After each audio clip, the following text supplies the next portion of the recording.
Hello friends, welcome to 24 knowledge official YouTube channel. आज के इस वीडियो में हम बात करेंगे रेलवे रिक्रूटमेंट बोर्ड की न्यू रिक्रूटमेंट नोटिफिकेशन, जो कि friends RRB NTPC 12th level recruitment 2024 के लिए है। इसका ऑनलाइन फॉर्म आप कैसे अप्लाई कर सकते हैं, इसके स्टेप बाय स्टेप प्रोसेस के बारे में हम बात करेंगे इस वीडियो में। तो यहाँ पर फ्रेंड्स रेलवे की जो ये वैकेंसी है एनटीपीसी, ये आपके 12th लेवल की वैकेंसी है, मीन्स अंडर ग्रेजुएट पोस्ट है, जिसके लिए आप यहाँ पर ऑनलाइन आवेदन कर सकते हैं। और आपका जो फॉर्म है ये आपका 21/9/2024 से स्टार्ट हो गया है। 20 अक्टूबर 2024 तक आप इसमें ऑनलाइन आवेदन कर पाएंगे। और पेमेंट जो है फीस का वो 21 से 22 अक्टूबर तक आप कर सकते हैं। और फॉर्म में कोई भी गलती हो जाती है तो उस गलती को आप एडिट कर सकते हैं 23 अक्टूबर से 1 नवंबर 2024 तक।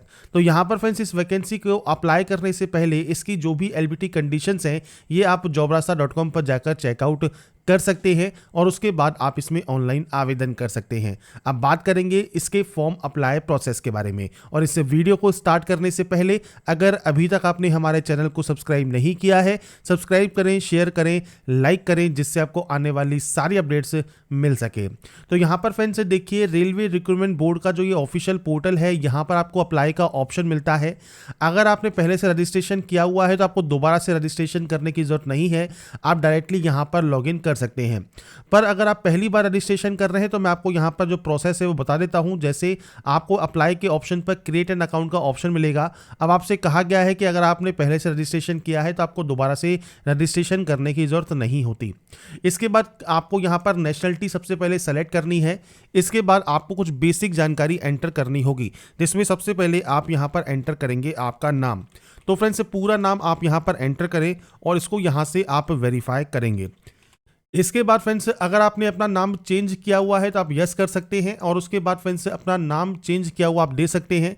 बस ये ध्यान रखिएगा जो आपका नेम चेंजिंग सर्टिफिकेट है गेजेट ऑफिसर के द्वारा वो आपके पास होना चाहिए, नहीं है तो आप सिंपली नो कर सकते हैं। इसके बाद है DOB means date of birth. तो आपका जो भी डेट ऑफ बर्थ है वो आप इस कैलेंडर के माध्यम से सेलेक्ट कर सकते हैं। और यहाँ पर फ्रेंड्स आपको जो आपकी डेट ऑफ बर्थ है वो फ्रेंड्स आपको यहाँ पर टाइप करनी है।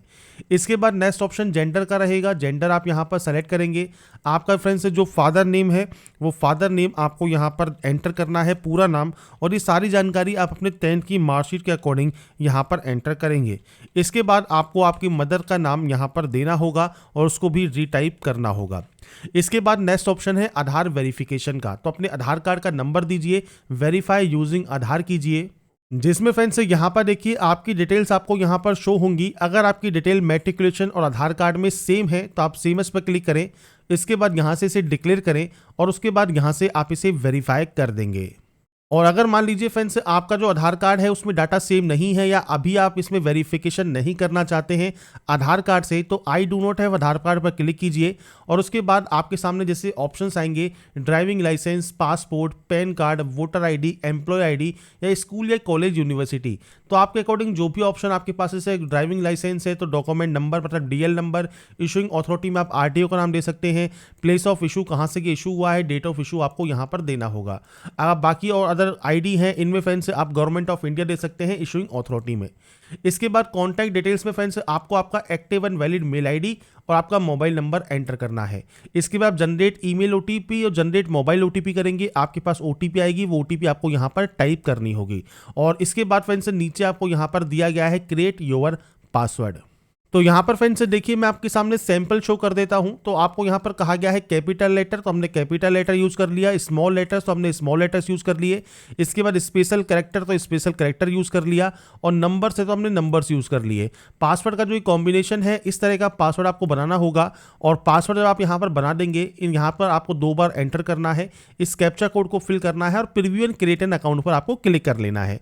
तो ये बेसिक जानकारी है जो कि आपको यहाँ पर फिल करनी होती है रजिस्ट्रेशन करने के लिए। जब आप अपना रजिस्ट्रेशन कंप्लीट कर लेंगे इसके बाद आप आएंगे friends already have an account वाले ऑप्शन पर। इसके बाद फ्रेंड्स आपकी मेल आईडी और पासवर्ड डालकर आप लॉगिन कर सकते हैं। अगर आप पासवर्ड भूल गए हैं तो फॉरगेट पासवर्ड भी आप यहां से कर पाएंगे। तो आपको सिंपली यहां पर जो है लॉगिन करना होगा। लॉगिन करने के बाद फ्रेंड्स यहां पर देखिए आपका जो ऑनलाइन एप्लीकेशन सेक्शन है इसमें फ्रेंड्स आपको यहां पर एनटीपीसी का ऑप्शन मिल जाएगा अंडर ग्रेजुएट पोस्ट का। आपको यहाँ पर सबसे पहले आरआरबी सेलेक्ट करनी है, किस आरआरबी के लिए आप आवेदन करना चाहते हैं। उसके बाद आप यहाँ से आप I am not currently debate पर क्लिक करेंगे और उसके बाद नेक्स्ट स्टेप पर क्लिक कर देंगे। इसके बाद फ्रेंड्स यहाँ पर देखिए आपका फ्रेंड्स जो फॉर्म है वो स्टार्ट हो जाएगा। अगर आपने कोई फॉर्म फिल किया हुआ है तो ये जानकारी ऑटोमेटिक आपको फिलअप मिलेगी, पर आप पहली बार यहाँ पर फॉर्म को अप्लाई कर रहे हैं तो सबसे पहले आपको मैरिटल स्टेटस सेलेक्ट करना है। इसके बाद यहाँ से आप अपना रिलीजन सेलेक्ट करेंगे, आपकी मदर टंग क्या है वो आप यहाँ से सेलेक्ट कर सकते हैं और उसके बाद चॉइस ऑफ लैंग्वेज, आप किस एग्ज़ाम का जो लैंग्वेज है वो किस लैंग्वेज में चाहते हैं एग्ज़ाम देना वो आपको यहाँ पर सेलेक्ट करना होगा। कोई भी परमानेंट विजिबल मार्क जैसे कोई कट का निशान, कोई मोल, कोई बर्न का निशान है आपके चेहरे पर, हाथ पर, पैर पर, आप उसकी जानकारी दे सकते हैं, नहीं तो आप दोनों में नो मार्क की एंट्री कर देंगे। इसके बाद है कम्युनिटी डिटेल्स, जिसमें आपको कास्ट सर्टिफिकेट की जानकारी देनी है। जैसे एससी है तो आप एससी सर्टिफिकेट की आप जानकारी देंगे। आपका फ्रेंड्स मान लीजिए एसटी सर्टिफिकेट है तो आप एसटी की जानकारी देंगे। आपका फ्रेंड्स ओबीसी है तो आप यहाँ पर ओबीसी की जानकारी देंगे। ओबीसी में पूछता है कि आप नॉन क्रीमी लेयर में आते हैं, नहीं आते हैं। अगर आप एनसीएल में आते हैं तो आपका एनसीएल का सर्टिफिकेट नंबर, इशूइंग अथॉरिटी किसने ये इशू किया है और डेट ऑफ इशू आपको यहाँ पर देना होगा। ओबीसी को यहाँ पर फ्रेंड्स सर्टिफिकेट अपलोड करने की जरूरत नहीं होती। अब देखिए फ्रेंड्स नोटिफिकेशन पर आप जाते हैं पेज नंबर 40 पर, तो form of caste certificate for SC या एसटी ये आपको यहाँ पर देखने को मिलेगा। तो ये फ्रेंड्स इस तरह का फॉर्मेट आपका यहाँ पर होना चाहिए। आपके फ्रेंड्स उस सर्टिफिकेट पर जो भी आपके पास है वो अगर इस तरह का है तो फ्रेंड्स आप यहाँ पर इसे अपलोड कर सकते हैं। तो यहाँ पर फ्रेंड्स आपको पास जो सील या ऑफिस का जो भी आपका यहाँ पर मोहर लगी होगी जिसने ये इशू किया है वो आपको यहाँ पर जो है एंटर करना है और इसके बाद डेट ऑफ इशू आपको यहाँ पर देना होगा। ऐसे ही फ्रेंड्स यहाँ पर नीचे आपको यहाँ पर ओबीसी एनसीएल का भी फॉर्मेट दिया गया है, तो आप ये भी चेक कर सकते हैं कि यहाँ पर देखिए जो गवर्नमेंट ऑफ इंडिया है इसके द्वारा ये इशू हुआ है या नहीं हुआ है। तो फ्रेंड्स अगर आपके सर्टिफिकेट पर गवर्नमेंट ऑफ इंडिया लिखा हुआ है कि जो सर्टिफिकेट है ओबीसी एनसीएल का ये गवर्नमेंट ऑफ इंडिया ने इशू किया है, तो फ्रेंड्स आप यहाँ पर इस तरह के सर्टिफिकेट को अपलोड कर सकते हैं। बस आपको ध्यान रखना है सेंट्रल गवर्नमेंट का जो सर्टिफिकेट है वो आपके पास होना चाहिए। इसके बाद फ्रेंड्स यहाँ पर जैसे आप ओबीसी में आप एंट्री कर देंगे। अगर आप एससी या एसटी कैंडिडेट हैं तो आपको आपकी कास्ट का नाम देना है। कास्ट का नाम आपके सर्टिफिकेट पर मिल जाएगा। सर्टिफिकेट नंबर देना है, इशूइंग अथॉरिटी देनी है, जिसने भी ये इशू किया है वो आप यहाँ से सेलेक्ट कर सकते हैं। इसके बाद फ्रेंड्स यहाँ पर आपको डेट ऑफ इशू देना होगा, तो आपका सर्टिफिकेट कब इशू हुआ है आप उसकी जानकारी प्रोवाइड करेंगे। इसके बाद यहाँ पर ऑप्शन है कि अगर आपको ट्रेवलिंग पास चाहिए नहीं चाहिए। अब देखिए नहीं चाहिए तो आप नो कर सकते हैं, पर आपको चाहिए तो आप नियरेस्ट रेलवे स्टेशन बताएंगे।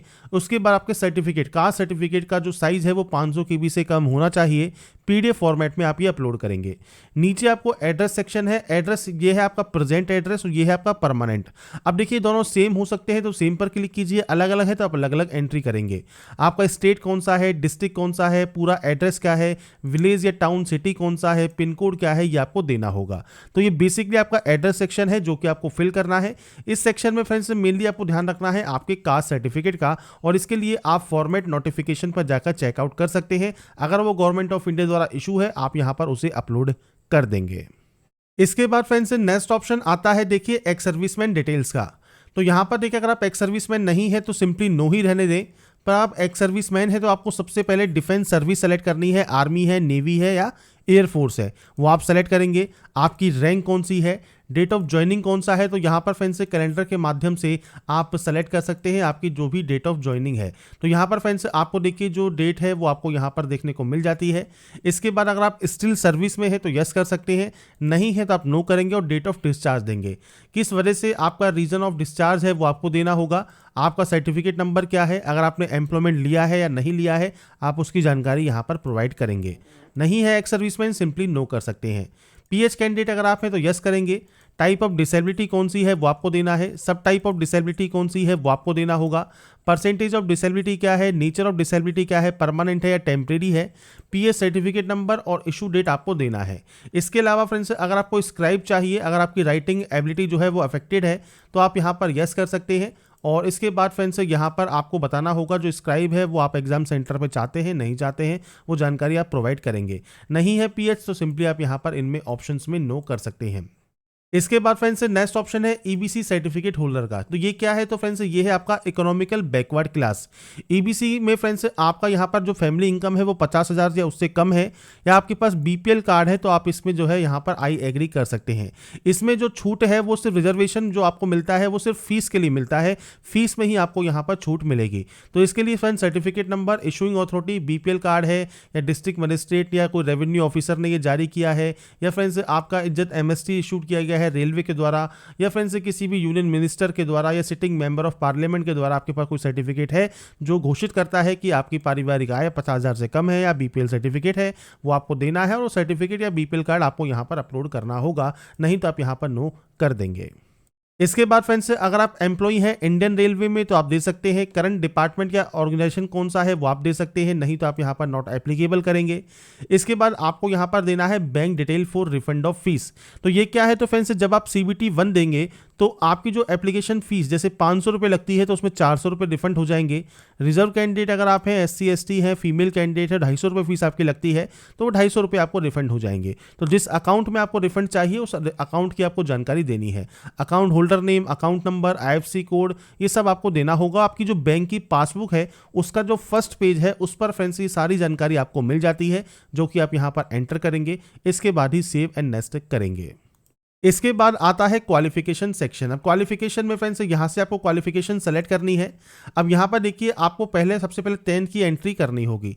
अब 10th की एंट्री के लिए फ्रेंड्स आपको यहाँ पर सबसे पहले किस स्टेट से, किस डिस्ट्रिक्ट से आपने इसको पास किया है, बोर्ड का नाम क्या है, डेट ऑफ रिजल्ट क्या है, रोल नंबर क्या है वो आपको देना है, और उसके बाद आपका सर्टिफिकेट जो कि फ्रेंड्स 10th का है वो आपको यहाँ पर देना है। सर्टिफिकेट नहीं है तो आप मार्कशीट भी अपलोड कर सकते हैं। इसके बाद आप इसे यहाँ से सेव करेंगे और यहाँ से उसके बाद इसे अपडेट कर देंगे। जब ये अपडेट हो जाएगा इसके बाद आप जाएंगे 10+2 पर। अब 10+2 में फ्रेंड्स डिसिप्लिन आपको सेलेक्ट करना है। इसके बाद किस स्टेट से आपने इसको पास किया है, सेम आपका फ्रेंड्स किस डिस्ट्रिक्ट से पास किया है। इसके बाद आपके बोर्ड का नाम क्या है, और इसके बाद फ्रेंड्स आपने यहाँ पर जो ये क्वालिफिकेशन कंप्लीट की है वो किस ईयर में कंप्लीट की है वो जानकारी आप यहाँ पर एंटर कर सकते हैं। तो यहाँ पर फ्रेंड्स ये जानकारी एंटर करने के बाद आपको फ्रेंड्स नेक्स्ट ऑप्शन मिलता है जो कि है फ्रेंड्स आपकी प्रोफेंसी इंग्लिश या हिंदी में टाइपिंग की कंप्यूटर पे है या नहीं है। अगर टाइपिंग की आपकी प्रोफेंसी है तो आप यस कर सकते हैं, नहीं है तो आप यहाँ पर नो भी कर सकते हैं। अब ये ध्यान रखिएगा जो कैटेगरी नंबर 2 और 3 है जिसमें टाइपिंग स्किल टेस्ट चाहिए, आप उस पोस्ट के लिए एप्लीकेबल नहीं होंगे। तो इसलिए अप्लाई करने से पहले फ्रेंड्स जो इसकी एलिजिबिलिटी कंडीशंस हैं वो आप यहाँ पर चेक जरूर कर लें। ये जानकारी फ्रेंड्स मैंने वीडियो डिस्क्रिप्शन में jobrasa.com पर आपको पहले ही प्रोवाइड की हुई है। मैं यहाँ पर आपको इस वीडियो में भी शो करने वाला हूँ कि नोटिफिकेशन में आपको ये जानकारी कहाँ पर देखने को मिलेगी। तो देखिए यहाँ पर फ्रेंड्स ये वैकेंसी है आपकी, जिसमें सबसे पहले आपको यहाँ पर दिया गया है कॉमर्शियल कम टिकट क्लर्क, अकाउंट क्लर्क कम टाइपिस्ट। जहाँ पर देखिए टाइपिस्ट लगा है तो यहाँ पर देखिए टाइपिंग आपसे रिक्वायर्ड की गई है। पर अगर आपके पास यहाँ पर जो टाइपिंग स्पीड है वो आपकी नहीं है, टाइपिंग आपको नहीं आती है, तो फ्रेंड्स आप ओनली टिकट क्लर्क के लिए या ट्रेन क्लर्क के लिए ही एप्लीकेबल होंगे। तो ये चीज़ आपको यहाँ पर क्लियर होनी चाहिए। तो अगर आपके पास टाइपिंग की स्पीड है तो अच्छी बात है, नहीं है तो भी आप इसे नो करके सेव एंड नेक्स्ट कर सकते हैं। अब यहाँ पर फ्रेंड्स आपको देना होगा आपका परसेंटेज, तो परसेंटेज एंटर कीजिए और उसके बाद ऐड कर दीजिए। अब जो ये क्वालिफिकेशन है या जो नोटिफिकेशन है ये फ्रेंड्स आपका है NTPC under graduate means NTPC 12th level के ऑनलाइन फॉर्म 2024 का। अब यहाँ पर एक कंडीशन क्या है कि देखिए 12th क्लास पास आउट होना जरूरी है आपका 50% मार्क्स के साथ। सभी में आप देखेंगे तो 50% मार्क्स आपके यहाँ पर होने चाहिए। पर मान लीजिए आपके 12th में 50% नहीं है, 49% है, 48 है, 46 है, 45 है या 49.99% है, मतलब 50% नहीं है और आप इसमें एप्लीकेबल नहीं होते नोटिफिकेशन के अकॉर्डिंग।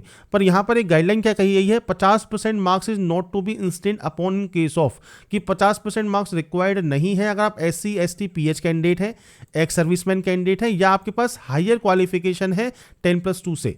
तो फ्रेंड्स यहाँ पर एक क्लियर कहा गया है कि अगर आपकी परसेंटेज 50% से कम है और आपने 12 से ज़्यादा आपकी क्वालिफिकेशन है तो भी आप इसमें आवेदन कर सकते हैं। और आप सिर्फ 12 से आवेदन कर रहे हैं तो कम से कम 50% जनरल OBC कैंडिडेट के होने चाहिए, SC ST PH को परसेंटेज में छूट मिल जाती है। तो ऐसे ही फ्रेंड्स अगर आपकी क्वालिफिकेशन मान लीजिए आप बैचलर डिग्री की एंट्री करना चाहें तो किस डिसिप्लिन में आपने है, इसके बाद फ्रेंड्स आपकी जो सब स्ट्रीम है या सब्जेक्ट है वो कौन सी है वो जानकारी आप देंगे। इसके बाद सेम आपने इसको कहाँ से पास किया है, किस डिस्ट्रिक्ट से पास किया है वो जानकारी देनी है। आपके फ्रेंड्स कॉलेज का नाम दे सकते हैं या फ्रेंड्स आपके यूनिवर्सिटी का नाम आप यहाँ पर दे सकते हैं। इसके बाद डेट ऑफ रिजल्ट आपको यहाँ पर प्रोवाइड करना होगा, आपने इसको कब पास किया है। तो ये फ्रेंड्स बेसिक जानकारी है जो कि आपको यहाँ पर एंटर करनी होती है। इसके बाद फ्रेंड्स आप इस क्वालिफिकेशन को भी ऐड कर देंगे। बाकी देखिए 12वीं क्लास पास आउट होना यहाँ पर ज़रूरी है क्लोजिंग डेट तक। इसके बाद फ्रेंड्स आप इस डाटा को यहाँ से नेक्स्ट करेंगे।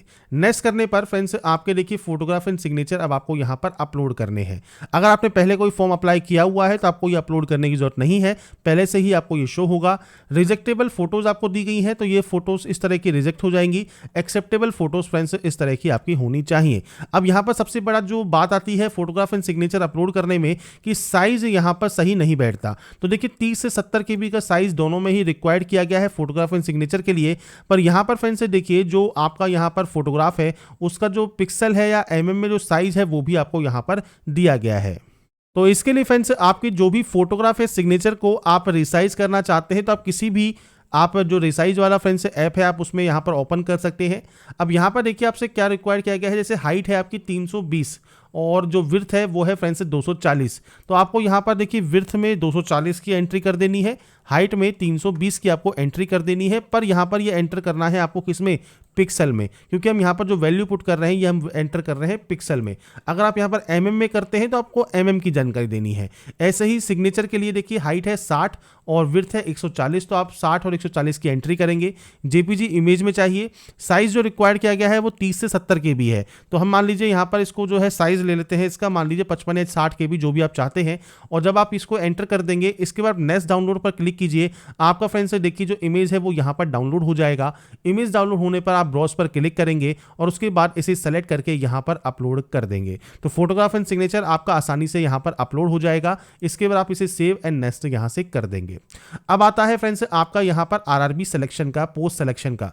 अब देखिए फ्रेंड्स आपने अभी तक personal detail, other detail, qualification और प्रोफाइल का जो डॉक्यूमेंट्स हैं या फोटो साइन है वो अपलोड करने के बाद आप इनमें से जिस जिस पोस्ट के लिए एप्लीकेबल है वो सब आपको यहाँ पर शो होंगी। तो आपको फ्रेंड्स करना क्या है, आपको फ्रेंड्स सिंपली प्लस वाले साइन पर क्लिक करना है। उसके बाद फ्रेंड्स आपकी जो भी पोस्ट है जिनके लिए भी आप आवेदन करना चाहते हैं या प्रेफरेंस देना चाहते हैं वो सब आपको यहाँ पर शो होंगी। इसके बाद फ्रेंड्स जैसे आप प्लस वाले साइन पर क्लिक करेंगे आपको यहाँ पर देखिए जो पोस्ट है जो कि आप ऑर्डर ऑफ प्रेफरेंस आप यहाँ पर अप्लाई करने के लिए इंटरेस्टेड हैं वो आपको यहाँ पर शो होता है। अब ये फ्रेंड्स आपकी जो भी प्रोफाइल है उसके according number of friends post आपको शो होंगी, उसके अकॉर्डिंग ही आप यहाँ पर इसे सेलेक्ट कर पाएंगे। ये ऑटोमेटिक आरआरबी वाइज और आपके फ्रेंड्स से जो भी प्रोफाइल है उसके अकॉर्डिंग आती है। इसके बाद आप यहाँ से इसे डिक्लेयर करेंगे। इसके बाद दोबारा से यहाँ पर डाटा को टिक करेंगे। प्लेस में फ्रेंड्स जहाँ से भी आप इस फॉर्म को अप्लाई कर रहे हैं उस जगह का नाम आप देंगे। इसके बाद यहाँ से इस डाटा को सेव करेंगे। सेव होने के बाद प्रीव्यू एप्लीकेशन कर लेंगे। तो यहाँ पर फ्रेंड्स प्रीव्यू चेक करने के बाद अगर आपको लगता है कोई गलती हो गई है तो आप उसे एडिट कर सकते हैं। अगर आपको लगता है कोई भी गलती नहीं है तो आप आई हैव रीचेक पर क्लिक करेंगे और उसके बाद सबमिट कर देंगे। सबमिट करने के बाद फ्रेंड्स आपके सामने कुछ इस तरह का इंटरफेस यहाँ पर ओपन होगा, जहाँ पर फ्रेंड्स आपको देखिए पे विद रेजर पे या पे विद पे यू का ऑप्शन मिलता है। आप इनमें से जिस भी तरीके से पेमेंट करना चाहें अपना पेमेंट आप कंप्लीट कर सकते हैं। आपको सिंपली उस ऑप्शन पर क्लिक करना है और उसके बाद फ्रेंड्स अगर आप HDFC बैंक यूजर हैं तो आप HDFC की जानकारी सेलेक्ट कर सकते हैं। UPI या QR कोड से करना चाहें, कार्ड से करना चाहें, नेट बैंकिंग से करना चाहें तो आप पेमेंट यहां पर कर सकते हैं। अब मान लीजिए QR कोड से पेमेंट करना चाहें तो आप QR कोड भी जनरेट कर सकते हैं और उसके बाद अपने पेमेंट को वेरीफाई कर सकते हैं। इसके बाद फ्रेंड्स आपका देखिए जो फॉर्म है वो फाइनली यहाँ पर सबमिट हो जाएगा और इसके बाद फ्रेंड्स एप्लीकेशन हिस्ट्री में जाकर आप अपना एप्लीकेशन फॉर्म का जो प्रिंट आउट है वो सेव या डाउनलोड करके आप अपने पास रख पाएंगे। तो यहाँ पर फ्रेंड्स मैंने आपको सारी जानकारी प्रोवाइड कर दी है कैसे आप RRB NTPC 12th level online form 2024 या RRB NTPC UG online form 2024 आप अप्लाई कर सकते हैं। स्टेप बाय स्टेप प्रोसेस के बारे में बाकी की जानकारी आपको इसकी ऑफिशियल वेबसाइट पर या वीडियो डिस्क्रिप्शन में jobrasa.com पर आपको देखने को मिल जाएगी। अगर आपको हमारी अपडेट पसंद आई है और आप चाहते हैं ऐसे ही रेगुलर अपडेट्स आपको लगातार मिल सके तो इसके लिए लाइक, सब्सक्राइब एंड शेयर जरूर कीजिए। बाकी की जानकारी के लिए ऐसे ही बने रहिए हमारे साथ, देखते रहिए हमारा YouTube channel. Thanks for watching.